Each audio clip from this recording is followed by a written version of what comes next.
Halo teman-teman, kembali lagi di channel kita dengan cerita yang akan menghangatkan hati kalian hari ini. Sebelum mulai, jangan lupa tekan tombol subscribe dan lonceng notifikasi ya. Assalamualaikum. Kadang orang yang paling sering kita remehkan justru orang yang paling tulus mencintai kita. Rini seorang wanita muda cantik yang hidup di balik tembok kesepian. Andre pemuda ganteng sederhana, tukang teknisi keliling yang datang tanpa pernah diminta, tapi selalu ada ketika dibutuhkan. Bagaimana kisah lengkapnya? Mari kita simak. Senja merambat perlahan di langit kota, menumpahkan cahaya keemasan ke halaman rumah mewah yang berdiri anggun di atas bukit. Di dalamnya, suasana begitu hening, hanya terdengar detik jam dinding yang berputar pelan. Rini, seorang wanita muda dengan wajah cantik yang dibalut kesedihan, duduk di kursi panjang menghadap jendela besar. Matanya menerawang jauh, memandang langit yang mulai redup. 1 tahun telah berlalu sejak tunangannya pergi untuk selamanya. Namun rasa kehilangan itu masih menusuk seperti hari pertama. Dulu hidupnya penuh gemerlap, pesta, perjalanan ke berbagai negara, dan bisnis yang selalu menuntut perhatiannya.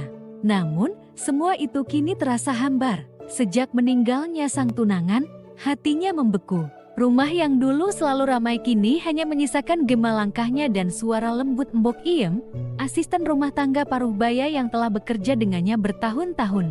"Bu, sudah sore. Mau saya siapkan teh hangat?" tanya Mbok Iem lembut memecah kesunyian. Rini hanya mengangguk tanpa menoleh. Senyumnya jarang muncul belakangan ini. Banyak pria mencoba mendekatinya, pengusaha kaya, lelaki mapan, bahkan beberapa yang jauh lebih muda. Namun, tidak ada satupun yang mampu menyentuh hatinya. Setiap tatapan mereka terasa asing. Setiap perhatian mereka terasa kosong. Rini memilih menutup diri. Ia jarang bepergian, tidak lagi berkeliling dunia seperti dulu. Hari-harinya kini hanya dihabiskan di rumah di antara dinding-dinding dingin yang menjadi saksi kesendiriannya. Di malam-malam sepi, ia sering terjaga, memeluk bantal sambil menatap foto tunangannya yang tergantung di dinding kamar. Air mata jatuh tanpa ia sadari. Andai waktu bisa diputar kembali, bisiknya lirih. Di balik segala kemewahan yang ia miliki, ada ruang kosong yang tak bisa diisi oleh apapun, kecuali kenangan yang kian menggores hatinya. Malam itu, angin bertiup pelan, membawa serta rasa rindu yang tak tersampaikan. Rini kembali terdiam, seolah menunggu sesuatu atau mungkin seseorang yang bisa mengembalikan hidupnya dari kehampaan. Di sisi lain kota, seorang pemuda ganteng sederhana bernama Andre sedang sibuk membersihkan peralatan kerjanya di kos kecilnya. Andre adalah teknisi keliling mandiri. Hidupnya tidak mewah, tapi ia selalu bersyukur. Setiap hari ia berpindah dari satu rumah ke rumah lain, mengandalkan panggilan servis untuk mencukupi kebutuhannya. Andre dikenal ramah, jujur, dan sopan. Ia suka bercanda, namun selalu tahu batas. Di antara rekan-rekannya, Andre adalah sosok yang menjaga lisan, tidak pernah berkata kasar, dan selalu berusaha membantu sebisa mungkin. Hidupnya sederhana, namun hatinya luas. Suatu pagi, di rumah mewah Rini, kulkas di dapur utamanya mulai tidak bekerja dengan baik. Rini yang saat itu merasa terganggu memanggil asistennya atau yang biasa dipanggil Mbok Iem untuk mencari teknisi kulkas. Mbok Iem yang sudah terbiasa mengurus banyak hal mencoba mencari info. Saat membeli sayur, ia tak sengaja mengobrol dengan penjual langganannya. "Bu, ada teknisi kulkas yang bagus nggak? Rumah majikan saya kulkasnya rusak," tanya Mbok Iem. Penjual sayur itu tersenyum. "Ada Bu. Kenal sama orangnya. Namanya Andre. Orangnya baik, kerjanya rapi. Nih, saya kasih nomornya." Setibanya di rumah, Mbok Iem segera menelpon Andre. "Mas Andre, saya dapat nomor dari Bu Yani penjual sayur. Bisa nggak ke rumah majikan saya? Kulkasnya nggak dingin." Andre yang saat itu baru saja selesai servis di rumah lain menjawab, ramah, "Bisa. Bu, kirim alamatnya saja. Saya ke sana sekarang." Tanpa pikir panjang, Andre mengemas alat-alatnya dan bergegas ke alamat yang diberikan. Sesampainya di rumah Rini, ia sedikit tertegun melihat kemewahan rumah itu. Namun, ia tetap rendah hati, memberi salam dan mulai bekerja. Rini sedang tidak ada di rumah, sehingga Mbok Iem-lah yang mendampinginya. Andre memeriksa unit kulkas dengan teliti. Setelah beberapa saat, ia menemukan masalahnya. Bu, kulkas ini ada komponen yang harus diganti. Harganya lumayan mahal. Kalau ibu mau beli sendiri spare partnya juga boleh. Nanti saya pasang. Kalau mau saya yang belikan tidak apa-apa, nanti ada notanya. Mbok Iem mengangguk lalu menelpon Rini untuk memberi kabar. Bu, kata teknisinya ada spare part yang harus diganti. Lumayan mahal. Tapi, katanya kalau ibu mau dia yang belikan juga bisa. Rini yang saat itu tidak ingin repot menjawab singkat. Suruh saja dia yang beli, nanti uangnya saya ganti. Pesan itu disampaikan ke Andre. Andre tersenyum sopan. Baik, Bu. Besok saya cari spare partnya. Kalau sudah dapat, saya langsung datang lagi untuk pasang. Hari mulai sore, Andre merapikan alat-alatnya. Saya pamit dulu, Bu. Besok saya usahakan bawa spare partnya sekalian lanjut perbaikan. Mbok Iem mengantar Andre sampai pintu. Iya, Mas. Hati-hati ya. Andre melangkah keluar rumah mewah itu dengan langkah ringan tanpa tahu bahwa pertemuannya dengan sang majikan rumah itu kelak akan mengubah jalan hidupnya. Siang itu, Andre kembali mendatangi rumah mewah Rini dengan membawa spare part yang sudah ia beli menggunakan uang pribadinya. Ia memasang alat itu dengan teliti, memastikan semuanya bekerja dengan baik. Mbok Iem kembali menemani sementara Rini belum pulang. Setelah selesai, Andre menyerahkan nota harga alat dan biaya servisnya. Mbok Iem melihat angka yang cukup besar dan menghela napas. Mas, saya nggak pegang uang sebanyak ini. Majikan saya belum pulang, ujarnya canggung. Mbok Iem segera menelpon Rini, memberitahu bahwa kulkas sudah selesai diperbaiki. Namun biayanya cukup mahal dan ia tidak bisa menalangi dulu. Dari ujung telepon, suara Rini terdengar datar. Tunggu aku. Sebentar lagi aku pulang. Mbok Iem menyampaikan pesan itu kepada Andre. Andre mengangguk mengerti, lalu duduk di ruang tamu sambil ditemani segelas kopi hangat. Mereka mengobrol ringan. Andre, bercanda kecil membuat Mbok Iem tertawa. Repot ya, Mas. Di rumah ini gak ada laki-laki, jadi kalau ada urusan teknis selalu bingung. Andre tersenyum. Tidak apa-apa, Bu, saya sudah biasa. Waktu terus berjalan, matahari mulai condong ke barat. Namun, Rini tak kunjung datang. Akhirnya dengan sopan Andre berkata, Bu, mungkin besok saja saya kembali. Tidak apa-apa, saya pamit dulu. Mbok Iem merasa bersalah. Maaf ya, Mas, sudah merepotkan. Andre hanya tersenyum. Santai saja, Bu, tidak masalah. Keesokan harinya, Andre kembali lagi. Namun lagi-lagi ia tidak bertemu Rini. Mbok Iem semakin merasa tidak enak. Andre yang sudah lelah bolak-balik hanya untuk menagih mulai merasakan beban. Baginya harga spare part itu cukup besar. Ia menggunakan tabungan pribadinya untuk membelinya. Ia hanya berpesan kepada Mbok Iem, kalau sudah ada, tolong hubungi saya, ya, Bu. Mbok Iem meminta maaf sekali lagi. Maafkan saya, Mas, sudah membuat repot. Andre tersenyum hambar, meski di hatinya ada rasa kecewa. Ia pulang dengan langkah berat. Malam itu, Mbok Iem melaporkan kepada Rini bahwa Andre sudah datang lagi. Bu, kasihan Mas Andre, sudah berapa kali bolak-balik, kata Mbok Iem dengan nada iba. Rini hanya menjawab singkat, maaf, aku sibuk. Mbok Iem melanjutkan. Kalau besok ibu keluar, titipkan uangnya sama saya saja. Kasihan dia. Namun reaksi Rini membuatnya terkejut. Wajah Rini tampak sedikit marah. Kulkasnya belum dingin. Suruh dia periksa lagi, ucap Rini dingin. Mbok Iem tahu itu hanya alasan. Keesokan paginya, Mbok Iem menelpon Andre. Mas, kata Bu Rini, kulkasnya belum dingin sempurna. Ibu minta Mas Andre periksa lagi. Andre terdiam sejenak lalu menarik napas. Ia sudah sering menghadapi pelanggan rewel. Tapi entah mengapa ini terasa berbeda. Baik, Bu. Besok saya periksa lagi. Jawabnya ramah meski dalam hati ada rasa getir. Dalam hati Andre berkata lirih, apa memang begini cara orang kaya atau ada sesuatu di balik semua ini?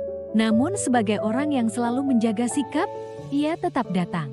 Karena baginya setiap pekerjaan harus diselesaikan dengan sepenuh hati. Langit mendung menggelayuti siang itu.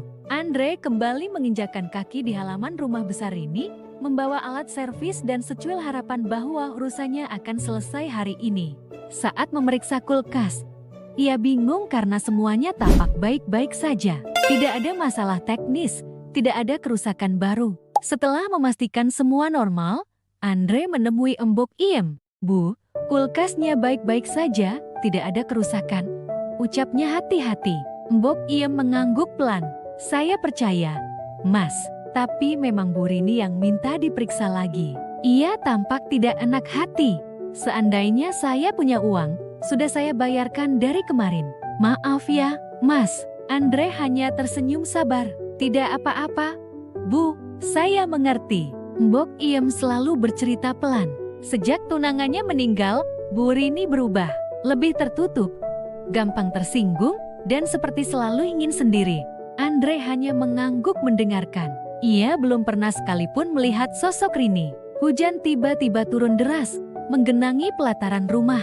Andre yang menunggu Rini pulang duduk di teras bersama Mbok Iem sambil menghabiskan kopi hangat. Mereka mengobrol banyak obrolan yang menghangatkan kesunyian. Mbok Iem bercerita ia sudah lama bekerja di rumah itu, bahwa hidup hanya berdua dengan majikan membuat rumah terasa kosong.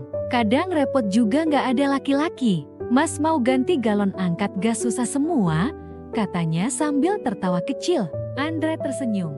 "Sekarang butuh bantuan apa, Bu?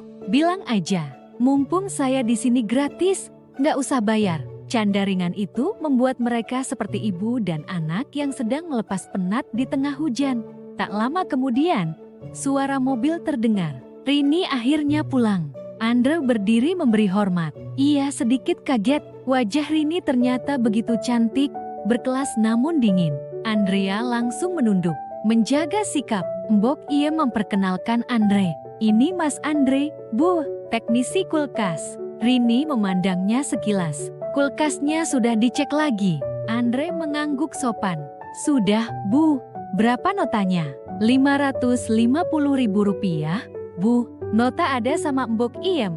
Rini masih bersikap dingin. "Garansi, insya Allah, Bu." Tanpa berkata lagi, Rini masuk ke kamar. Andre dan Mbok Iem hanya saling pandang. Di dalam hati Andre terbesit perasaan. Mengambil hak saja rasanya seperti sedang berhutang. Hujan masih deras. Tiba-tiba Rini memanggil. "Tolong kulkas dapur sebelah juga dicek dan dibersihkan." Andre menahan napas. Ia merasa dipermainkan, tapi tetap menuruti. Ia mencuci, membersihkan, memperbaiki sedikit tanpa banyak bicara. Beberapa jam kemudian, ia selesai. Ia menemui Mbok Iem. "Sudah selesai, Bu." Mbok Iem masuk ke kamar Rini. Namun, wanita itu sedang tidur. "Bu Rini tidur, Mas. Nggak enak mau bangunin." Andre bertanya pelan. "Biasanya tidur siangnya berapa lama, Bu?" "Kadang sejam, kadang 2 jam." Andre menarik napas dalam. Ia lelah, tapi tak ingin menyalahkan siapa-siapa. Mbok Iem menatapnya dengan wajah bersalah. "Tunggu saja, Mas. Hujan juga belum reda." Andre duduk lagi di teras. Mereka kembali mengobrol lebih akrab dari sebelumnya. "Bu Rini itu sebenarnya baik, Mas. Tapi sejak ditinggal tunangannya, dia seperti nggak percaya siapapun lagi." Sampai akhirnya suara dari dalam terdengar. Rini sudah bangun. Mbok Iem segera memberitahu, "Mas Andre sudah selesai, Bu." Rini datang ke teras. Tanpa banyak basa-basi, ia bertanya, "Berapa totalnya dengan yang tadi?" Andre menjawab dengan tenang, "Yang dibayar cukup yang kemarin saja, Bu. Yang tadi tidak usah. Saya anggap bonus." Ia hanya ingin cepat menyelesaikan urusan dan pergi. Namun, Rini menatapnya tajam. Terdengar kesal. "Kamu pikir saya nggak mampu bayar?" Andre mengangkat tangan sedikit. "Bukan begitu, Bu. Tadi cuma pembersihan ringan." "Sebentar, niat saya bantu." Rini membalas dingin. "Saya nggak butuh bonus." Andre menelan rasa kesalnya. Lalu ia berkata tegas tapi tetap sopan, "Kalau begitu totalnya JTRP 75.000. Rini langsung memberikan selembar uang Rp800.000. Andre membuka dompet, mengambil uang kembalian. Tapi Rini berkata cepat, "Sudah, ambil aja." Andre hanya mengangguk menahan napas panjang. "Saya pamit, Bu." Ia melangkah pergi, menembus hujan yang mulai reda. Dalam hatinya bukan uang yang membuatnya lelah, tapi sikap dingin yang menggores harga dirinya lebih dari sekadar basah kuyup. Pagi yang harusnya biasa itu kembali membawa beban untuk Andre. Telepon dari Mbok Iem masuk. Suara di ujung sana terdengar letih. "Mas Andre, maaf saya ganggu lagi. Bu Rini marah-marah pagi ini. Katanya kulkas yang servis kemarin sekarang malah berisik. Katanya tambah rusak." Andre menahan napas. Matanya memejam sejenak, menahan penat yang sudah menumpuk. Tapi ia hanya menjawab, "Baik, Bu. Saya ke sana sekarang." Langkahnya berat saat menuju rumah itu lagi. Rumah yang megah tapi dingin. Bukan karena kulkasnya, melainkan suasananya. Sesampainya di sana, Mbok ia menyambut dengan wajah cemas.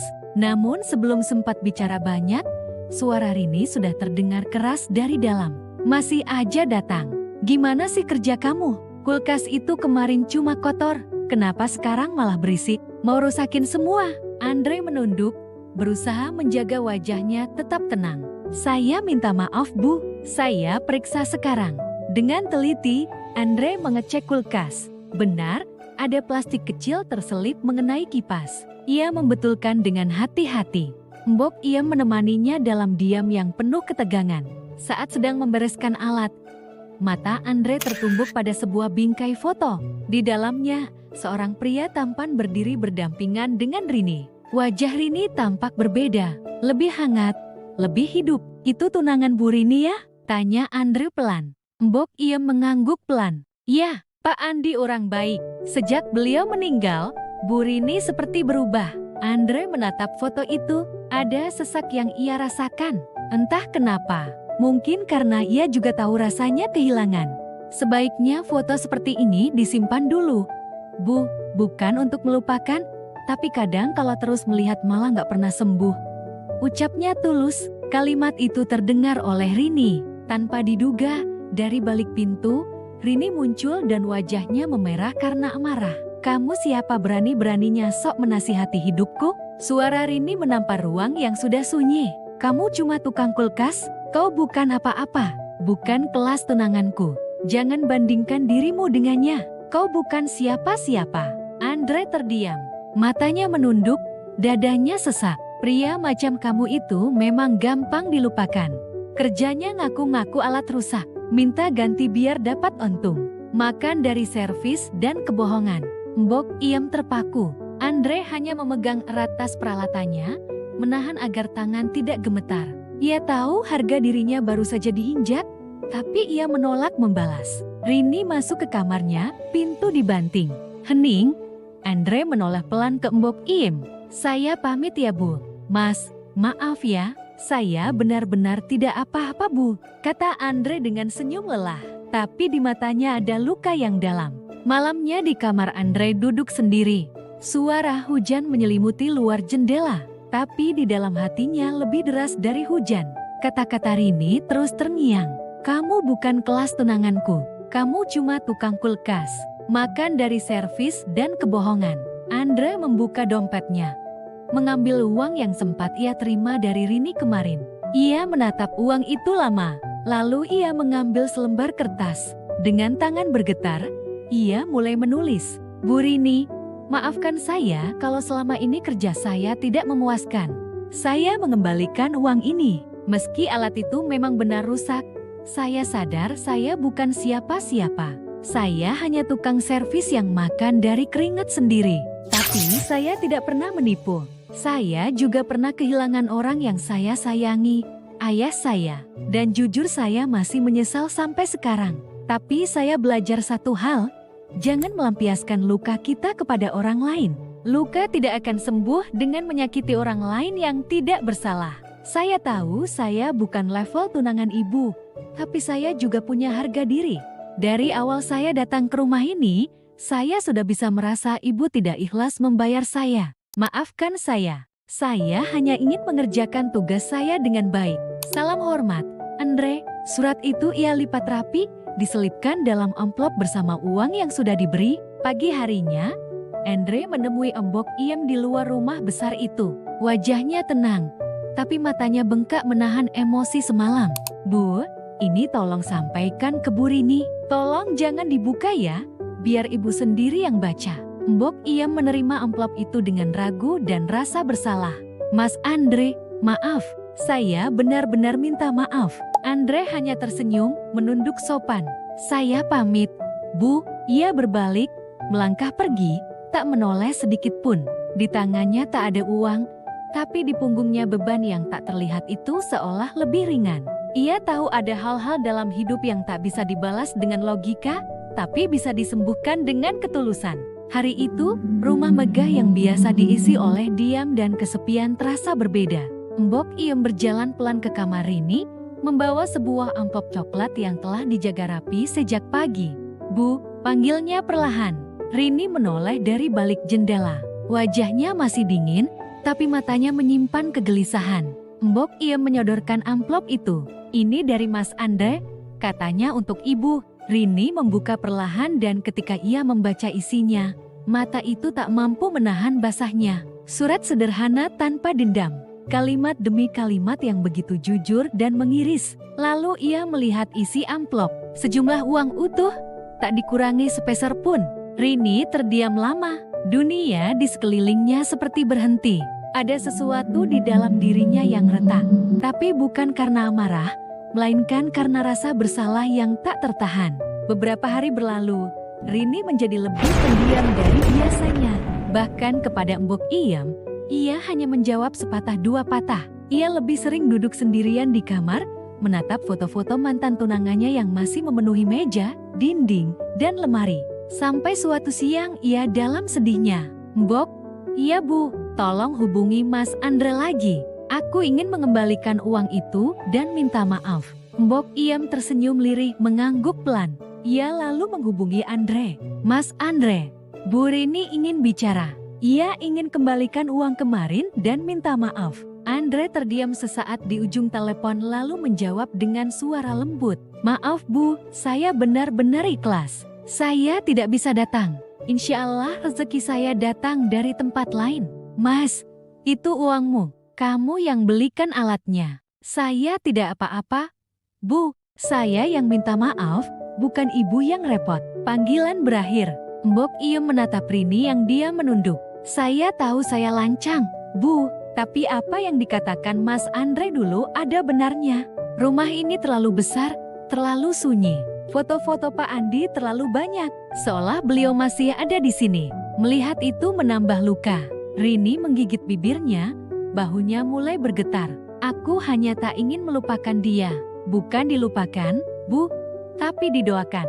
Disimpan dalam hati, bukan dipajang di mana-mana hingga menyiksa. Air mata Rini jatuh. Tangis yang selama ini ia tahan tumpah sejadi-jadinya. Untuk pertama kalinya, sejak kepergian tunangannya, ia benar-benar menangis. Bukan karena rindu semata, tapi karena ia sadar ia telah menyakiti orang lain demi luka yang ia pelihara sendiri. Beberapa jam kemudian, Rini membuka satu persatu bingkai foto di rumah itu, melepasnya dari dinding, dari meja, dari setiap sudut ruangan. Ia menyimpan semuanya dalam lemari besar perlahan, seolah melepaskan beban di dadanya sedikit demi sedikit. Namun hati kecilnya tetap gelisah. Ia ingin meminta maaf langsung. Mbok, bisakah Mbok berikan aku nomor Mas Andre? Mbok ia memberikannya. Rini menatap layar ponsel dengan gugup lalu menekan tombol panggil. Di kos kecilnya, Andre sedang mencuci pakaian saat telepon berdering. Nomor tak dikenal. Ia menjawab, "Halo, Mas Andre." Suara di seberang itu membuatnya tertegun. "Ya, ini siapa?" "Ini Rini." Andre terdiam sejenak. "Oh iya, Bu, ada yang bisa saya bantu?" Rini menarik napas. "Saya menelpon hanya ingin minta maaf tentang kemarin. Saya benar-benar menyesal sudah memperlakukan Mas Andre seperti itu dan saya ingin kembalikan uangnya." Andre tersenyum kecil walau tak terlihat. "Saya sudah memaafkan Bu. Dari hari pertama soal uang saya ikhlas, tapi saya benar-benar merasa tidak enak," kata Rini. "Tidak apa-apa, Bu. Semoga kulkasnya tetap dingin dan hatinya juga bisa mulai sejuk." Rini terdiam. Bibirnya bergetar, namun tak ada kata yang keluar. Sambungan pun terputus. Ia menatap layar kosong itu lama. Barusan ia bicara dengan pria yang bukan orang kaya, bukan pria yang wangi dengan setelan jas dan mobil mewah, bukan lelaki seperti mantan tunaganya yang berkelas penuh gengsi dan nama besar. Namun pria tadi adalah orang pertama yang membuatnya merasa kecil. Tapi bukan karena direndahkan, melainkan karena ia melihat ketulusan yang selama ini hilang dalam hidupnya. Seseorang yang tidak marah saat direndahkan, seseorang yang tidak menuntut saat disakiti, hanya seorang tukang servis kulkas dengan wajah kalem dan kata-kata sederhana. Namun justru mampu menyentuh hatinya yang paling dalam. Dan untuk pertama kalinya, Rini merasa malu bukan karena rendah, tapi karena terlalu lama berdiri di atas luka dan harga diri tanpa pernah belajar tentang ketulusan dari seseorang yang bahkan tidak pernah ia anggap selevel. Hari-hari berlalu sejak Rini menghubungi Andre. Namun, bayangan percakapan lewat telepon itu masih menempel kuat di benaknya. Surat dari Andre tetap ia simpan rapi di dalam laci meja riasnya. Bersama kenangan yang lambat laun mulai berbaur dengan penyesalan. Ia tahu rasa bersalah tidak akan hilang begitu saja.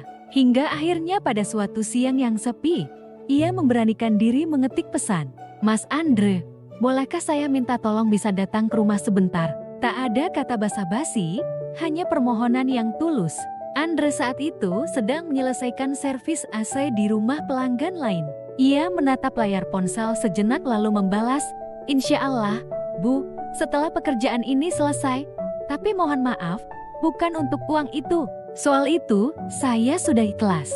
Beberapa jam kemudian, pintu rumah Rini terbuka. Andre berdiri di depan rumah besar itu kembali.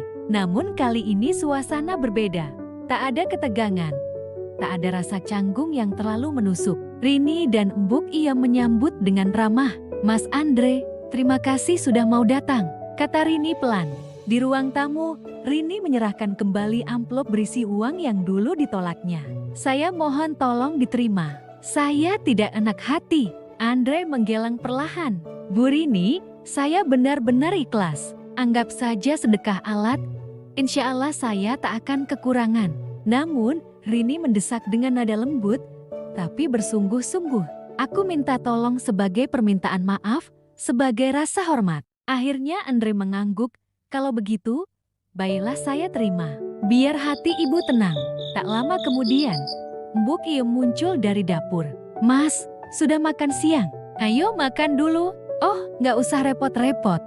Bu, terima kasih. Sekali-sekali nggak apa-apa. Mas, anggap saja rumah sendiri." Rini ikut mendesak dengan senyum hangat. "Ikut saja, Mas. Sudah dimasakin juga." Akhirnya Andre duduk di meja makan, menyantap makanan buatan Mbok Iem. Hanya sedikit, secukupnya. Setelah itu mereka duduk di teras, menyeruput kopi panas buatan Mbok Iem, sambil berbincang ringan namun akrab. Obrolan mereka panjang tentang kota, tentang musim yang tak menentu, tentang hidup yang tak selalu adil, tapi selalu menawarkan pelajaran. Ketika matahari mulai miring ke barat, Andre pamit. Rini mengantarnya sampai teras. "Kalau kulkasnya rusak lagi, jangan kapok ya datang." Andre tersenyum. "Insya Allah, Bu. Kalau ibu butuh bantuan apa saja, telepon saja saya. Bantu semampunya." Mbok ia menyusul keluar. "Mas, jangan kapok kesini ya." Andre tertawa kecil. "Enggak, Bu. Kalau butuh bantuan angkat galon, pasang tabung gas, keran bokor, telepon saja." Mbok ia mengerling beli. Serius. Tapi jangan mikir aneh-aneh ya. Saya niatnya cuma bantu." Tawa ringan mereka pecah di teras sore itu. Hangat, sederhana namun tulus. Hari-hari berlalu, sedikit demi sedikit Rini mulai membuka pintu hatinya. Senyum yang dulu hanya sekilas kini mulai lebih sering terlihat, meski tetap malu-malu.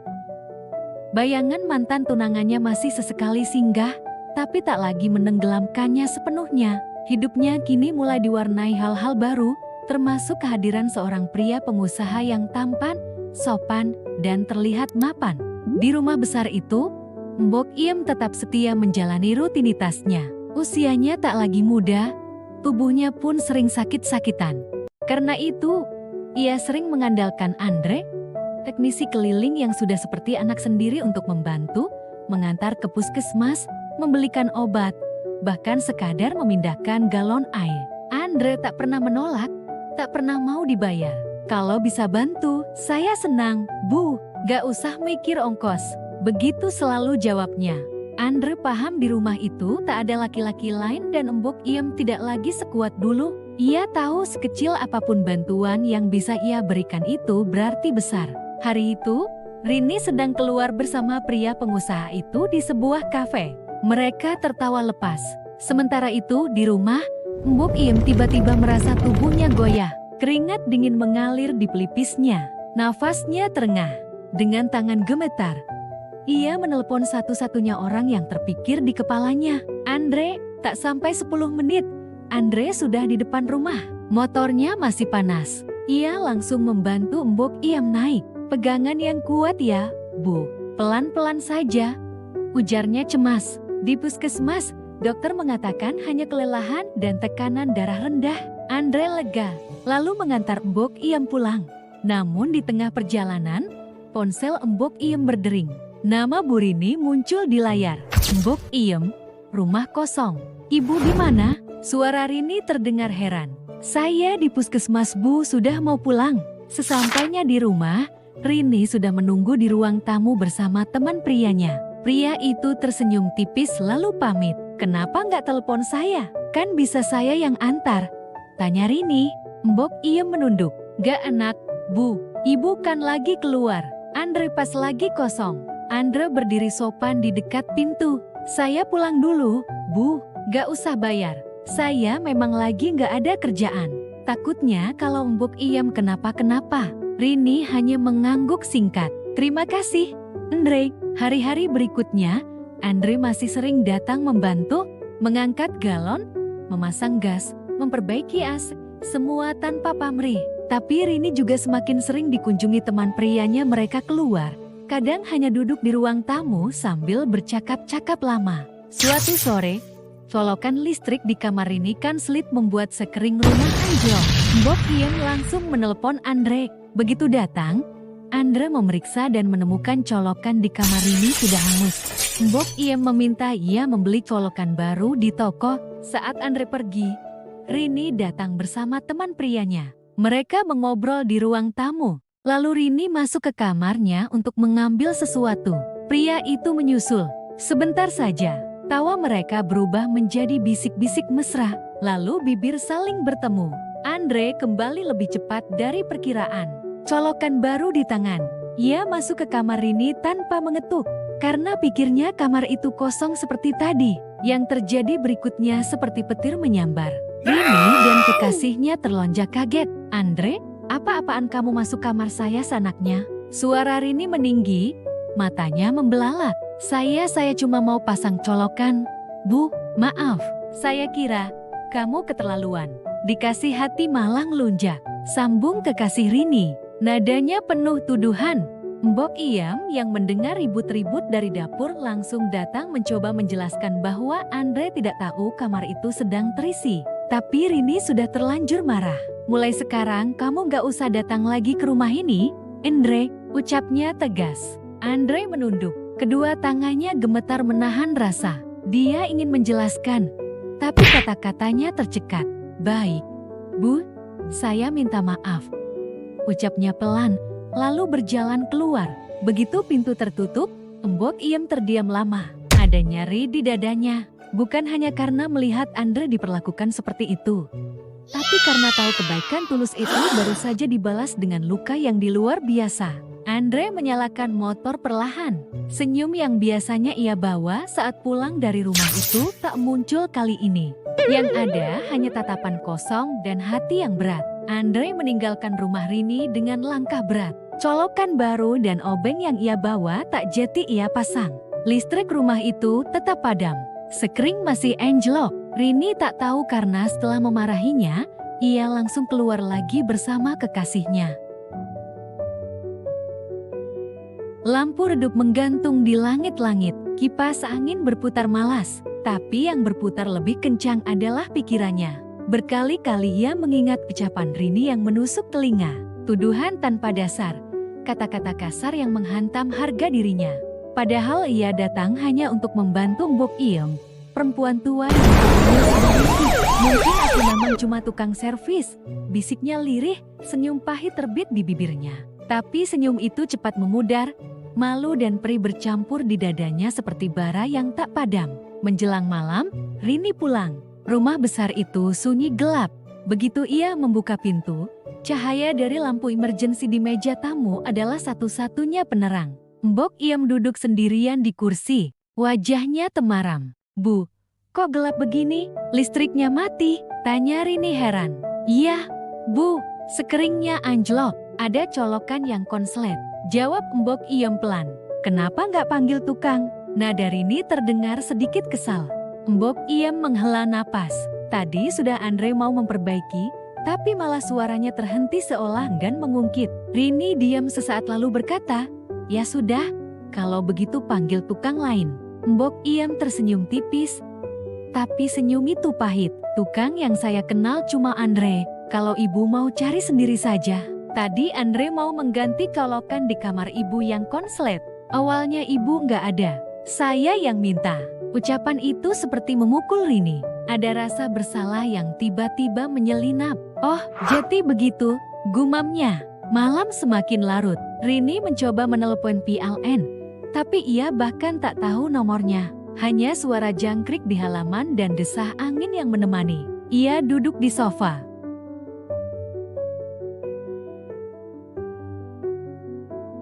Tatapannya kosong. Mbok Iem menatapnya lama lalu berkata lirih, "Andre itu, Bu, selama ini sudah banyak membantu. Mungkin bagi ibu yang dia lakukan sepele, tapi buat saya besar sekali. Dia selalu siap, nggak pernah minta bayaran.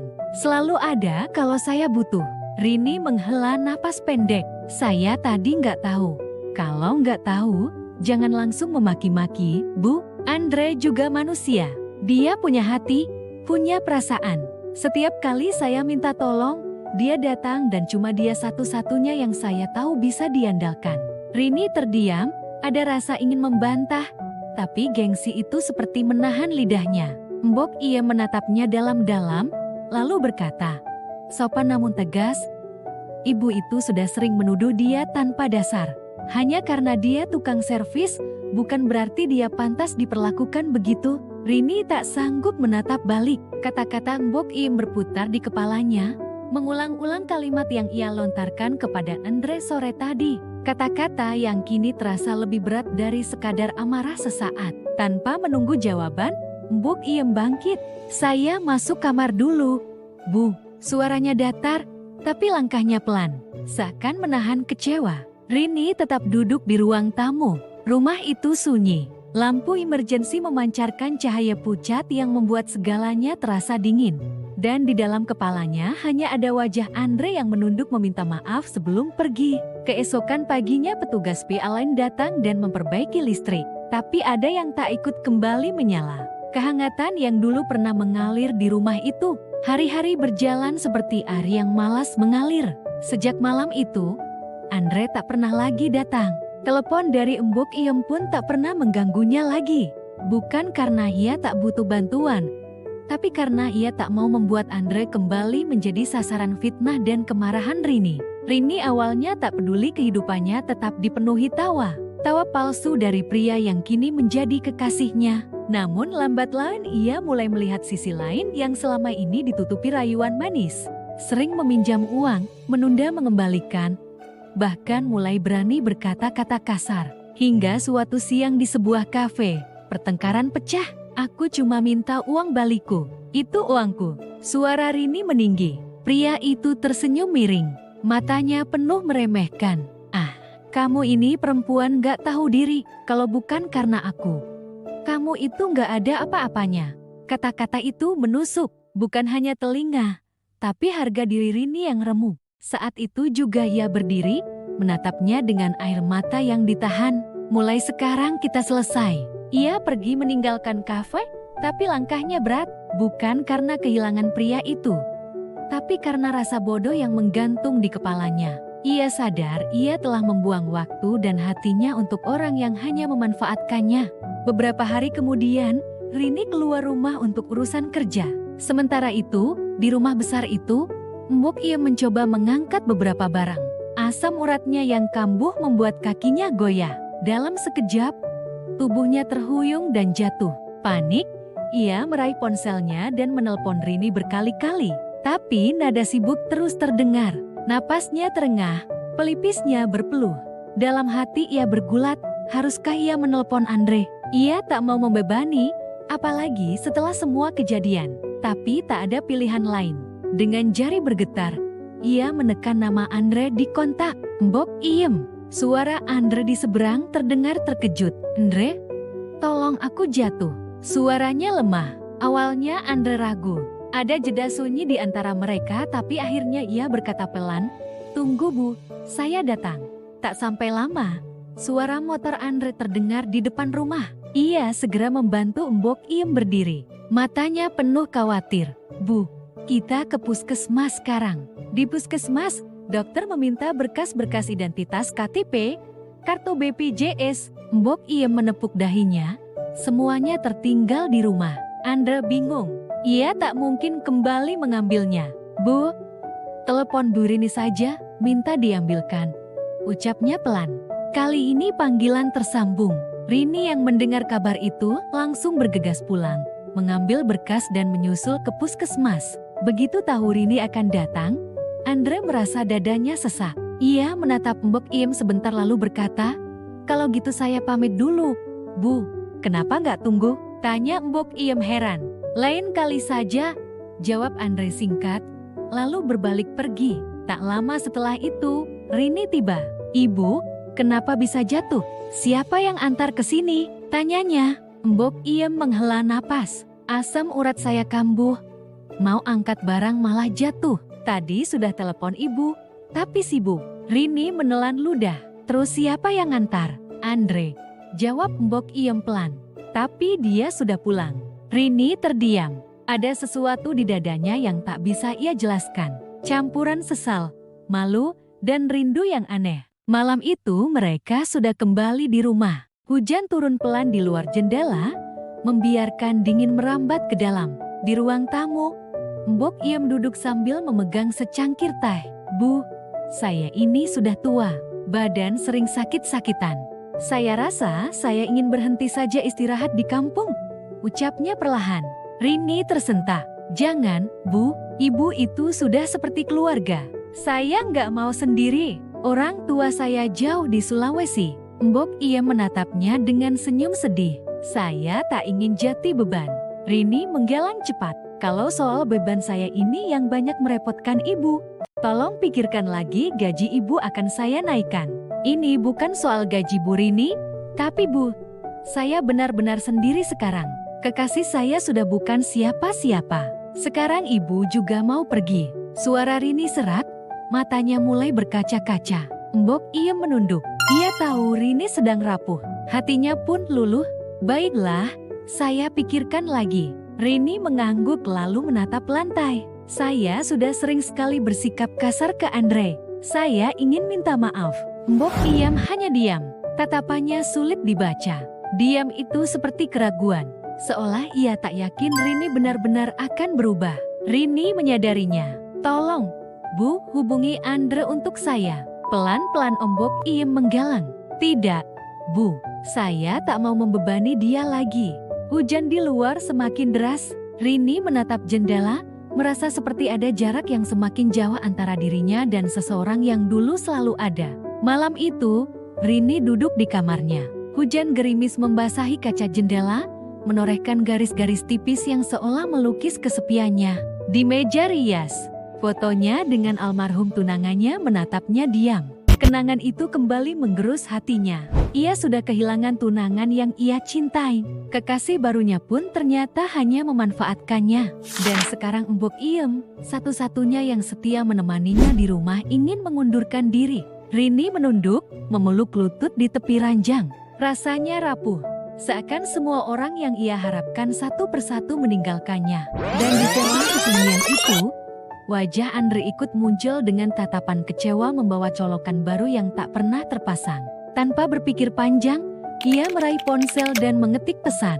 "Andre, aku minta maaf atas semuanya. Terima kasih sudah banyak membantu, apalagi untuk Mbok Iem. Aku sungguh menyesal." Pesan terkirim, tapi tak ada balasan. Hingga pagi, ponselnya tetap sunyi. Siang harinya, ia mencoba menelpon. Nada sambung terdengar lama, namun tak diangkat. Rini menggigit bibirnya. Baru kali ini seorang pria benar-benar menjauhi dirinya seperti ini. Ia menulis pesan lagi. Aku tahu kamu marah. Aku cuma mau bicara. Aku tunggu di kafe dekat taman. Datang atau enggak, terserah kamu. Andre membaca pesan itu. Lama ia menatap layar. Hatinya terombang-ambing antara rasa sakit dan keinginan untuk memaafkan. Tapi akhirnya ia mengunci ponsel dan kembali bekerja. Beberapa jam kemudian, Rini pulang dari kafe. Andre tak datang. Kenapa nggak datang? Tulisnya. Andre tetap diam. Hari-hari berikutnya, rasa bersalah itu semakin menghimpit Rini. Hingga suatu siang, ia mencari-cari alasan untuk menghubungi Andre. Ia mengetik pesan lagi. Andre, aku bingung mau beliin obat embok iem, tapi lupa namanya. Bungkusnya udah dibuang. Kali ini Andre membalas cepat. Allopurinol bu yang biasa diminum embok iem. Rini tersenyum kecil lalu menulis lagi. Beli di mana ya? Dia lagi kambuh soalnya. Di apotek banyak, bu.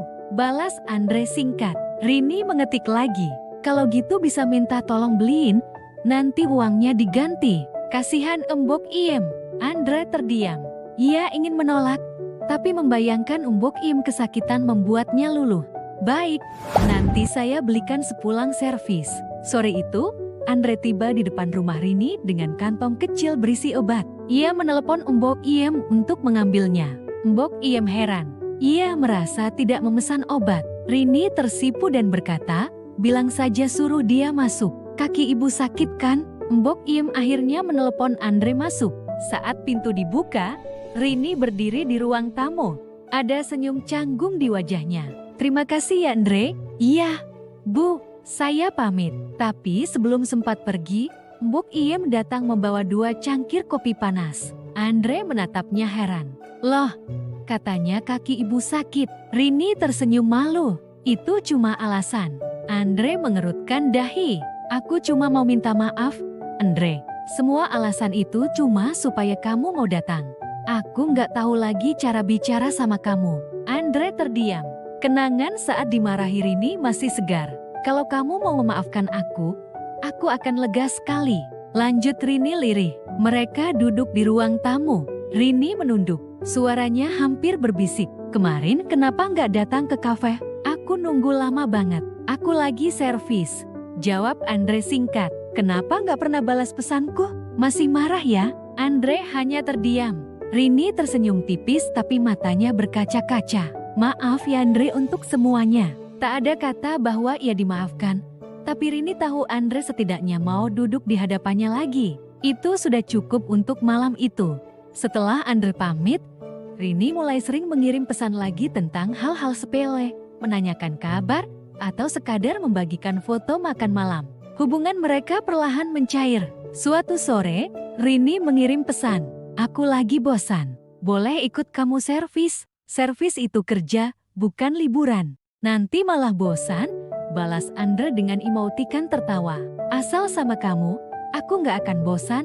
Tulis Rini cepat. Sejak itu mereka semakin akrab. Kadang Rini mengundang Andre makan di rumah saat Mbok Iem masak banyak. Hari-hari kembali diwarnai canda singkat. Meski di antara mereka masih ada sisa rasa malu dan luka yang belum sepenuhnya hilang. Tapi entah mengapa, Rini mulai takut kehilangan Andre lagi. Sore itu langit menggantung kelabu, seolah ikut menyimpan rahasia. Andre dan Rini duduk di teras rumah, ditemani secangkir teh hangat yang mulai mengeluarkan uap tipis. Angin sore menyapu pelan rambut Rini. Sementara tatapan Andre menerawang jauh ke jalanan sepi di depan. Tanpa sadar, Rini memecah keheningan, suaranya pelan, namun penuh rasa ingin tahu. Andre, aku belum pernah dengar kamu cerita tentang ayahmu. Masih ada, kan? Andre terdiam sejenak. Ada kilatan sendu di matanya, lalu ia menghela nafas panjang. Ayah sudah meninggal, Mbak, cukup lama dan aku masih sering merasa bersalah sama beliau. Rini menoleh, wajahnya berubah serius. Bersalah? Kenapa? Andre menunduk.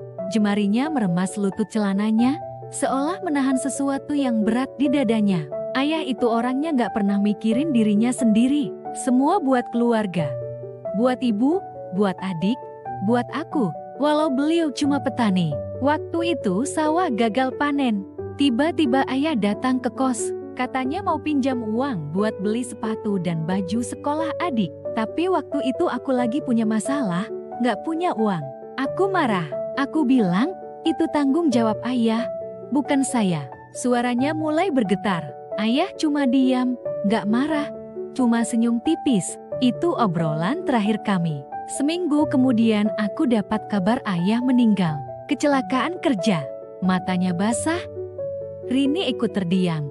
Hatinya ikut tercekat. Sampai sekarang aku nyesal, Mbak, gak sempat minta maaf, gak sempat bilang terima kasih. Hening, hanya suara dedaunan bergesekan yang terdengar. Lalu Andre menatap Rini, matanya masih berkaca-kaca. Mbak Rini, waktu itu saya pernah nyuruh Mbak lepas foto-foto almarhum tunangan dari dinding. Bukan maksudnya nyuruh lupa, tapi biar gak terus-terusan diratapi. Yang sudah pergi doakan, lepaskan bukan dihapus dari hati. Rini menunduk. Ada genangan air di pelupuk matanya. Maafkan aku ya Andre, aku dulu terlalu keras sama kamu. Andre tersenyum samar meski matanya masih sayang. Lupakan Mbak, saya sudah melupakan. Sejak sore itu ada sesuatu yang berubah. Pesan singkat dan telepon menjadi rutinitas sehari-hari mereka. Tak ada satupun hari terlewati tanpa kabar. Di antara obrolan ringan, ada jeda-jeda hening yang nyaman dan tatapan yang mulai punya arti. Mbok ia mulai mencium ada sesuatu yang tumbuh di antara mereka.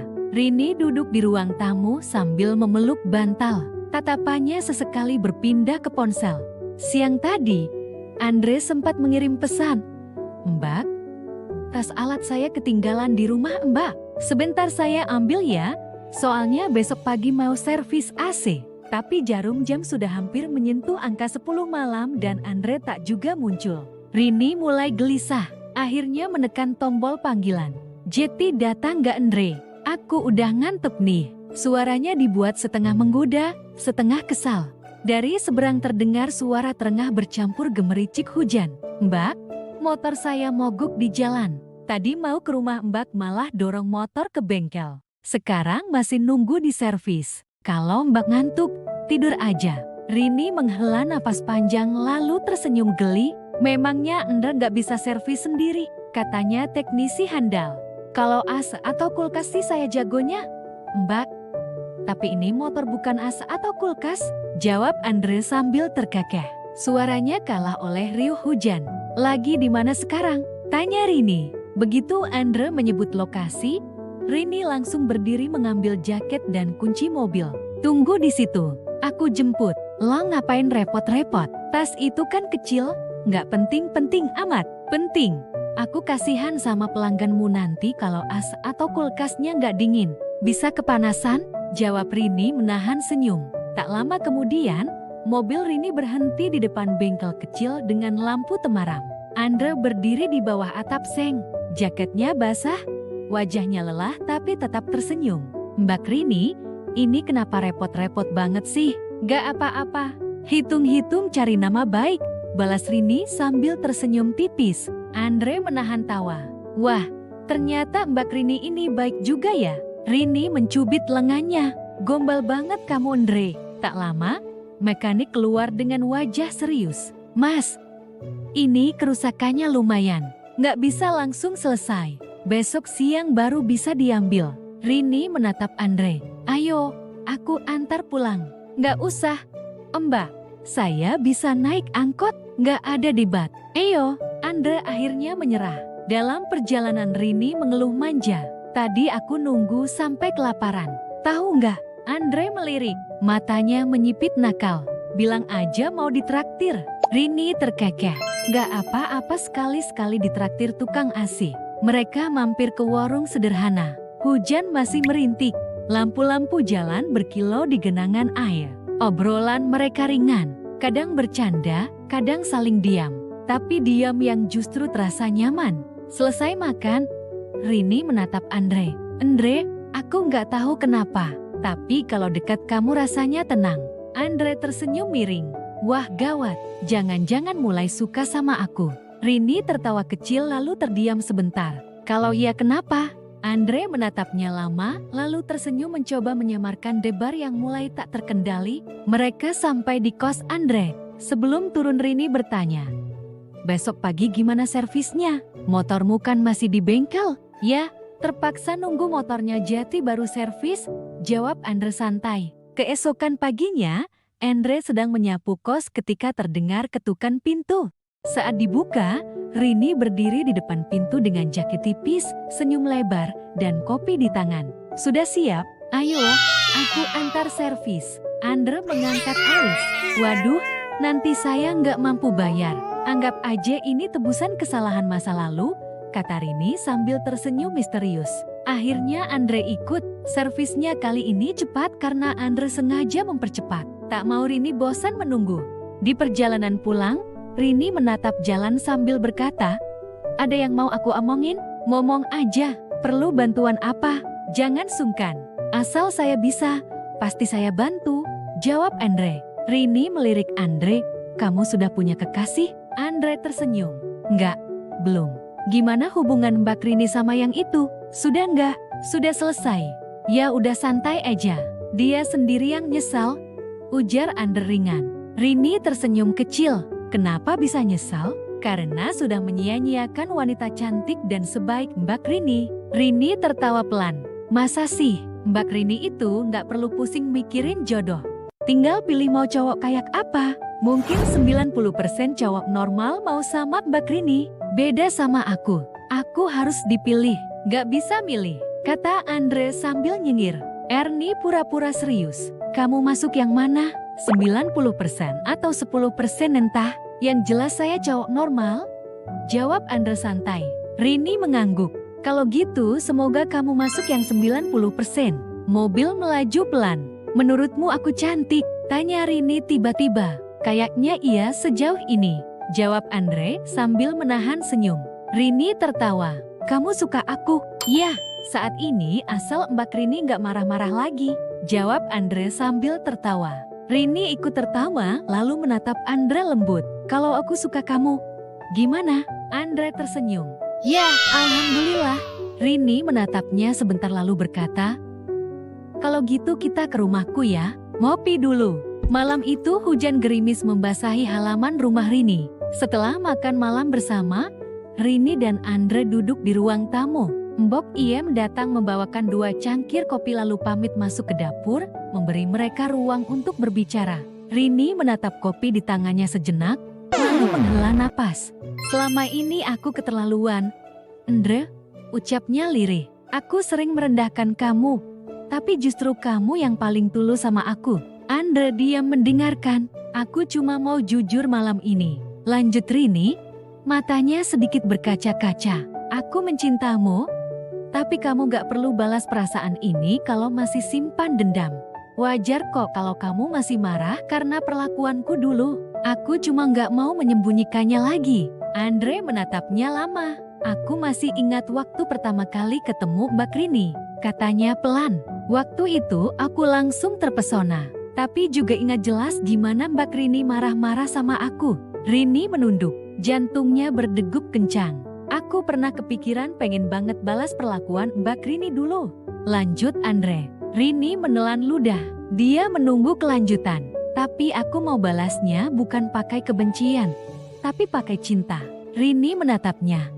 Matanya membulat. "Aku mencintai Mbak Rini," ucap Andre tegas. "Terserah kalau Mbak mau bilang aku cari muka modus, atau cuma manfaatin kesepian Mbak Rini.